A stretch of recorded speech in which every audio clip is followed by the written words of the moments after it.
नमस्कार।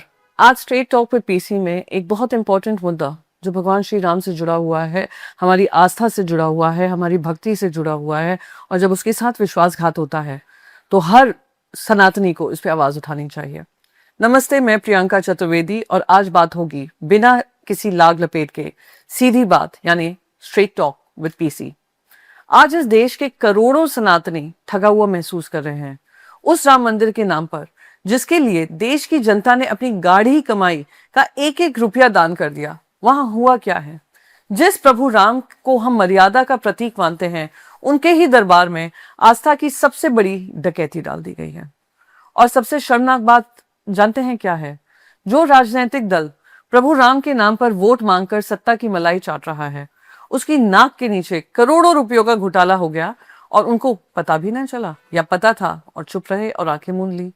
वोट चाहिए राम के नाम पर, और जब दान की रक्षा की बात आई तो आंखें मूंद ली। मीडिया चैनल्स भी इस पर ज्यादा चर्चा नहीं कर रहे हैं। मैं पूछना चाहती हूँ क्यों? यह भारतीय जनता पार्टी की सरकार का वो पाखंड है जिसे आज पूरा देश देख रहा है, चाहे टेलीविजन चैनल्स उस पर चर्चा करें या ना करें।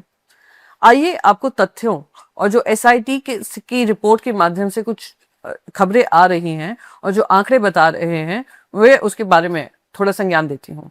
यह सिर्फ कोई छोटा मोटा हेरफेर नहीं है। शुरुआती अनुमानों के मुताबिक यह घोटाला 7 करोड़ से लेकर 200 करोड़ रुपए तक का हो सकता है। जो कर्मचारी महज 18 से 20 हजार रुपए महीने की सैलरी पर रखे गए थे, वे अचानक अयोध्या में 40 लाख से लेकर 1.5 करोड़ रुपए की जमीनों के मालिक बन गए हैं। एसआईटी की टीम ने अब तक करीब 2 करोड़ रुपए कैश, गाड़ियां और आईफोन्स बरामद किए हैं। पैसे ये जब रेड पड़ी, पता है कहां से मिले? आप हैरान हो जाएंगे। आरोपी लवकुश मिश्रा के घर अलमारी और उनके गाय के गोबर के नीचे छिपाकर रखे गए लाखों रुपए बरामद हुए। जरा नाम सुनते हैं उन लोगों का जो इस पवित्र दान की गिनती करने के लिए बिठाए गए थे, जिम्मेदारी दी गई थी, और जिन्होंने वहां गिद्धों की तरह दान पे नजरें गड़ा रखी। मैं नहीं मानती हूं इससे बड़ा कोई और महापाप हो सकता है। एसआईटी ने जिन आरोपियों से पैसे बरामद किए हैं और जिन पर शिकंजा कसा है, उनके नाम हैं लवकुश मिश्रा, जिनके घर के गाय की गोबर से पैसा मिला है, अवनीश, अनुकल्प मिश्रा, करुणेश और रामशंकर उर्फ टीनू यादव। ये वो लोग हैं जो सीधे तौर पर नोटों की गिनती के नाम में शामिल थे।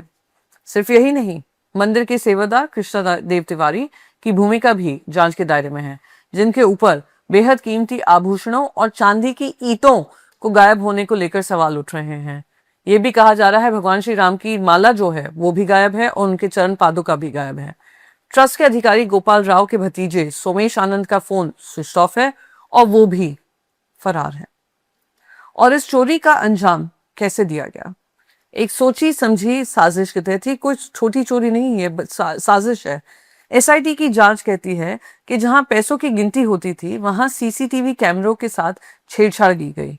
जानबूझकर ऐसे ब्लाइंड स्पॉट्स बनाए गए ताकि कैमरों की नजर से बचकर भगवान के पैसों पर डाका डाला जा सके।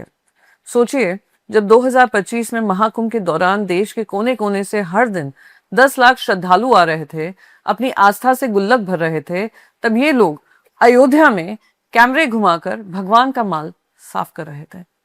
बुलडोजर नीति का ढिंडोरा पीटने वाली सरकार के राज में राम लल्ला के घर में ही इतनी बड़ी सेंध लग गई और आप अनजान रहे।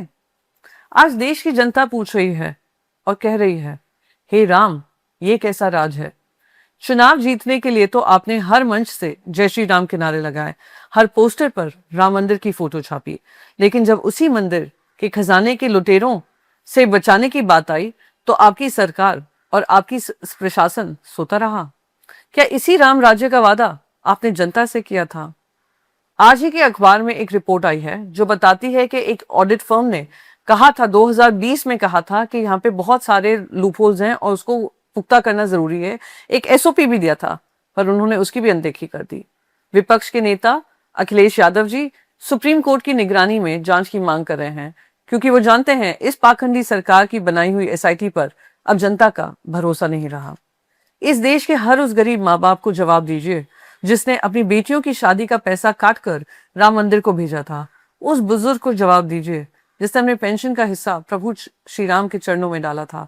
लाखों करोड़ों अनगिनत हमारे श्रद्धालु भक्त जो कोने कोने से देश भर से आए थे, उनको आप जवाब दीजिए। ये सिर्फ पैसों की चोरी नहीं है, ये सनातन धर्म की आत्मा और करोड़ों भारतीयों के विश्वास के साथ विश्वासघात हुआ है, उनका कत्ल हुआ है उनके विश्वास का। अगर मंदिर के पहरेदार ही लुटेरे बन जाएं, तो फिर न्याय की उम्मीद किससे की जाए? मैं इस पर चुप नहीं रहूंगी और ना देशवासियों को चुप रहना चाहिए, क्योंकि जब तक ये गुनहगार जेल की सलाखों के पीछे नहीं पहुंचे, तब तक इसकी आवाज होती रहनी चाहिए, आवाज उठती रहनी चाहिए, और धर्म के नाम पे किया हुआ ये महापाप को सजा मिलनी जरूरी है। और भगवान श्री राम के मंदिर में उनकी आस्था के साथ, हमारी आस्थाओं के साथ, भक्तों के लाखों करोड़ों भक्तों की आस्था के साथ जो घिनौना मजाक हुआ है, उस पे कार्रवाई होनी चाहिए।